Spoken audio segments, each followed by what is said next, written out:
News. Thank you. McCain's deathbed secret just came out about who he killed after skeleton suddenly resurfaces. Senator John McCain is a traitor and an enemy of the American people. Over the past few weeks, disturbing information has emerged about his direct ties to Muslim terrorists and the London bomber, and how he's basically owned by George Soros and the Saudi terrorists. Then last week, McCain successfully fulfilled his role as America's most infamous traitor, officially killing the Obamacare repeal. But nauseatingly, as McCain continues to garner the sympathy for his recent brain cancer diagnosis while many idiotic Americans hail him a hero for his military service in Vietnam, a disgusting skeleton has just come crawling out of McCain's closet, proving what a shame this man truly is to our country. John McCain graduated from the U.S. Naval Academy in 1958, where he became commissioned as second lieutenant naval aviator. His Navy career was disastrous from beginning, where he crashed 2 Navy jets and was involved with other nearly fatal mishaps shortly after graduation. But because his father and grandfather were both 4-star admirals, McCain got preferential treatment, and was able to continue to serve, despite being a horrible pilot. But tragically, McCain's cocky actions as a young pilot while aboard the USS Forrestal aircraft carrier on July 31, 1967 would go on to kill 134 sailors, in a horrifying incident where his involvement was scrubbed from the Navy's official records. John McCain, left, is pictured with his father, Vice Admiral John McCain. McCain Field at Nas Meridian is dedicated to Sen. McCain's grandfather, Admiral John S. McCain. According to eyewitnesses that day, whose accounts were predictably buried by the Navy due to John McCain's familial ties to 2 4-star generals, McCain decided to be a show-off, by doing a wet start of his jet. This reckless maneuver makes fuel buildup in the engine before the plane is started. The result is a flame erupting from the tail of the plane, that's accompanied by a startling amount of noise. After McCain started his engine in this manner, the electrical surge of this maneuver subsequently caused the accidental launching of a powerful Zuni rocket across the carrier's deck, that hit 2 other parked planes that were packing 1,000-pound highly explosive bombs. The fire then caused a chain reaction of bombs to detonate, causing explosions that went several decks below. The ensuing explosions nearly sank the 82,000-ton U.S. aircraft carrier, with the fire fatally consuming 134 sailors aboard the Forrestal. The burning platform reported, "This stunt and aftermath caused the death of 134 sailors and seriously blow off arms, legs, cause blindness and burns to another 161 sailors, and took the ship off the battle line for extensive repairs." Any other Navy pilot causing this type of death and destruction, the Navy would have raped him and he would probably still be in the brig. Why not McCain? Well, first, with many powerful connections, this little infraction was covered up by the Navy, our most politically involved, connected service by the way.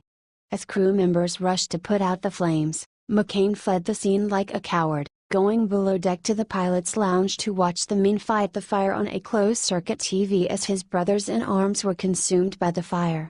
Truthdig.com reported, whatever the circumstances of the fire's origins, McCain did not stay on deck to help fight the blaze as the men around him did. With the firefighting crew virtually wiped out, men untrained in fighting fires had to pick up the fire hoses, rescue the wounded, or frantically throw bombs and even planes over the ship's side to prevent further tragedy. McCain left them behind and went down to the hangar bay level, where he briefly helped crew members heave some bombs overboard. After that, he went to the pilot's ready room and watched the fire on a television monitor hooked to a camera trained on the deck. It should be noted that the U.S. Navy never pinned blame on anyone for the fire, but given that McCain's dad and grandfather were both 4-star admirals, and the cover-up shouldn't come as much of a surprise. McCain has been adamant in the past about keeping his military records sealed, information that would be able to shed light on his personal involvement. The Washington Post reported, controversy has surrounded a series of crashes involving planes piloted by John McCain while serving in the U.S. Navy. In his autobiography, the Republican presidential candidate maintained that a couple of the accidents were caused by engine failure.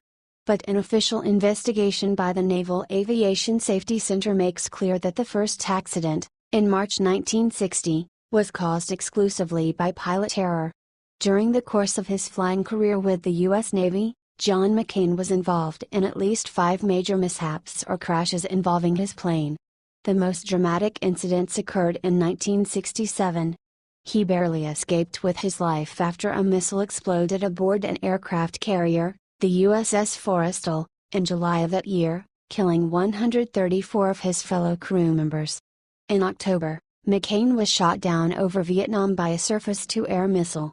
Mystery has surrounded the precise circumstances of the 3 earlier incidents, and particularly an accident on March 12, 1960, while McCain was still in flight school at Corpus Christi in Texas. The McCain campaign has either ignored or failed to respond to requests by the Washington Post and other news organizations for the release of the candidate's full military records, which could shed light on the accident and the pilot's personal involvement. The official Navy report into the Corpus Christi accident on March 12, 1960, concludes that the AD-6 Skyraider trainer crashed because McCain failed to maintain an airspeed above the stall speed. It attributed the accident to the preoccupation of the pilot coupled with a power setting too low to maintain level flight. The single-engine prop plane sank to the bottom of Corpus Christi Bay. McCain was rescued by a helicopter after swimming to the surface. Before this idiot dies and the asinine tributes about his military career ensue, let's all remember what John McCain's legacy truly is.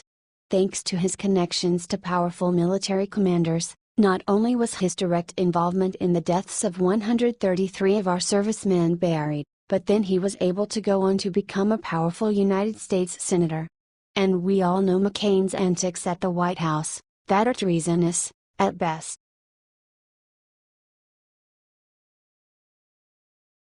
Trump just made huge sudden change to new Air Force One that will infuriate every liberal in U.S.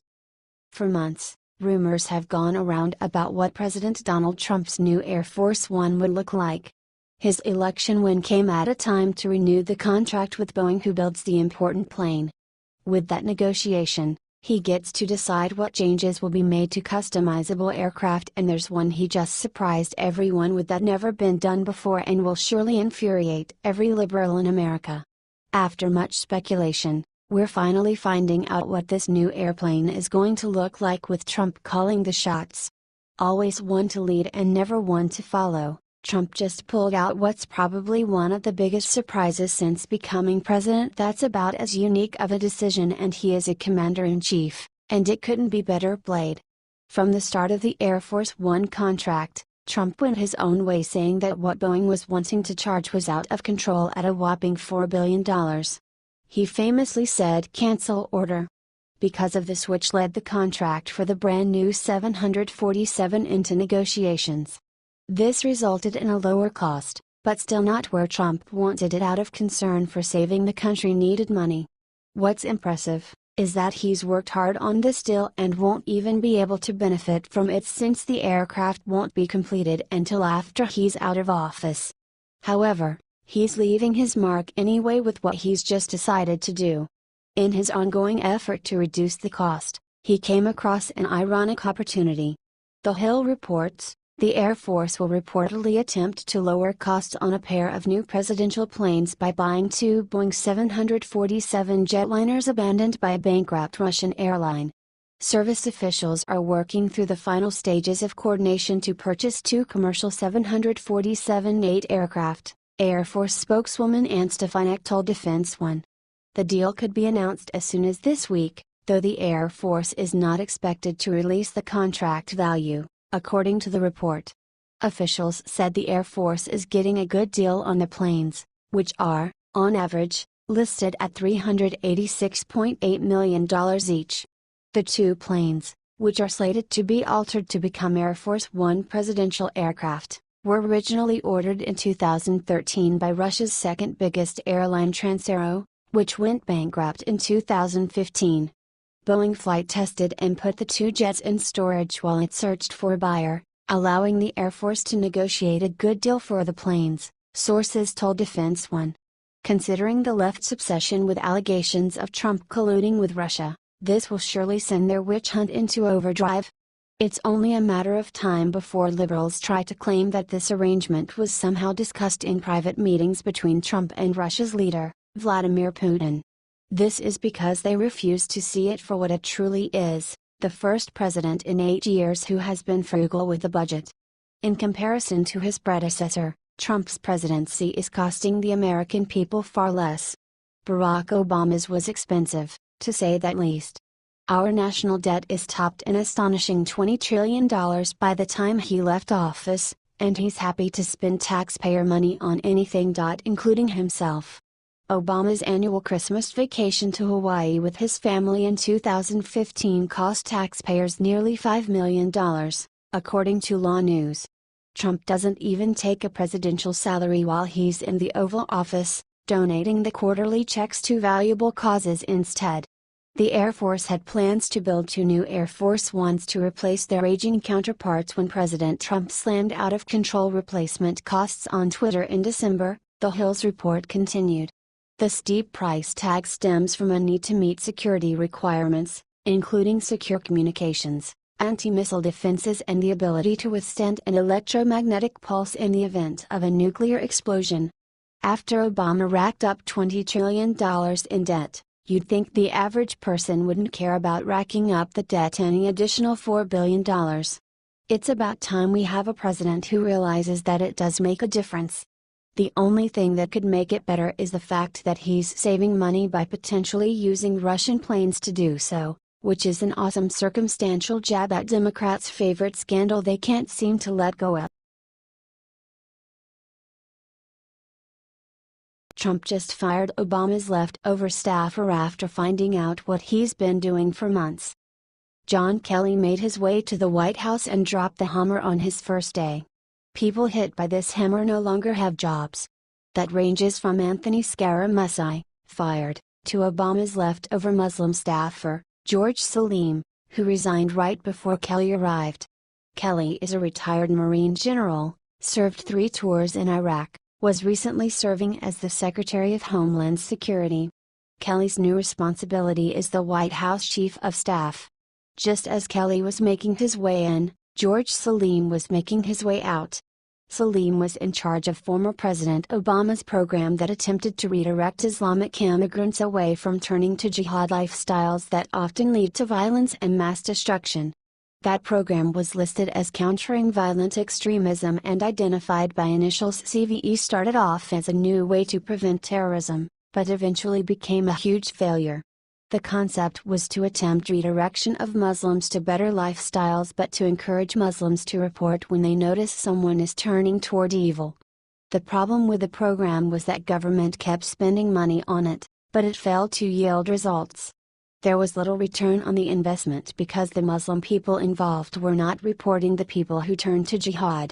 This was evident as attacks continued and no one had any intelligence on the attackers. Had the program been a success, then perhaps the attacks wouldn't have happened. Those attacks include the brutal shooting at Pulse nightclub in Florida and pressure cooker bombings in New Jersey. Any amount of helping information could have prevented either of those attacks, but the Muslim people who were involved simply didn't tell authorities about anything. Of course, it could be that no one knew, but there's usually signs such as weird behaviors and other indicators that allow people to notice that something is off or something isn't right with someone. Salim probably knew the CVE program wasn't serving its purpose and figured he was on his way out. Perhaps he left with dignity as he resigned. Would he have been fired? It's hard to say. Kelly's hard-nosed military experience could have sniffed something strange and fired Salim and cut off all the Muslim contacts, if any, that were left. Kelly may have wanted a clean slate with his outlook on combating terrorism. If any counter-terrorism program had to go, then CVE may have been the first to go. George Salim headed the now-defunct CVE program, which tried to offer federal support and legal autonomy to Islamic political groups if they redirected Islamic immigrants and youths away from Islamic militancy and jihad. His resignation spotlighted Kelly's decision to replace Obama's failed policy with more direct government involvement in Islamic communities. Kelly may use his new White House job to make his anti-jihad strategy a government-wide policy. During his 6 months at the agency, Kelly apparently discarded Obama's CVE plan and has shifted DHS attention and funds away from Islamic groups which wanted to prevent FBI anti-jihad investigations in their Islamic communities. Instead, the funds and attention will go to police groups that are directly assimilating Islamic communities into normal American civic society, without relying on the Islamic political groups, such as the Muslim Public Affairs Council. Kelly's approach does not believe in delivering money to Muslim groups or people, if that's what CVE did, who are not properly cooperating or doing their part.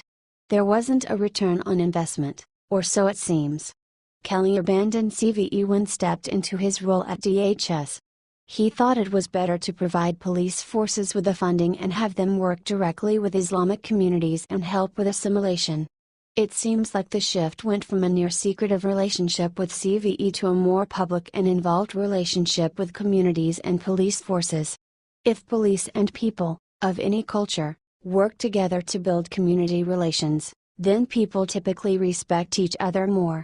Communities who work together, thrive together. Muslim people sometimes struggle to thrive in America because they're not used to the different lifestyle and way of life that Americans endure. A perfect example is that women in America are not forced to dress a certain way or do things one way or the other. American women have all the freedom in the country to do whatever they want and dress however they like. Women in the Islamic religion are forced to dress a particular way, which is extremely oppressive to them. Meanwhile, Muslim men can do as they wish and dress as they like. One must ask, how is that fair?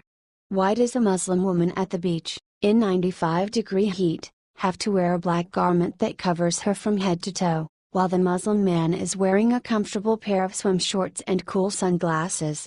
It doesn't make sense and it's definitely oppressive to Muslim women. Kelly looks to be a fine addition to Trump's administration. His version of combating terrorism by building communities might have a longer-lasting effect and certainly be more appealing to all involved. There's no reason people can't work together and make America great again.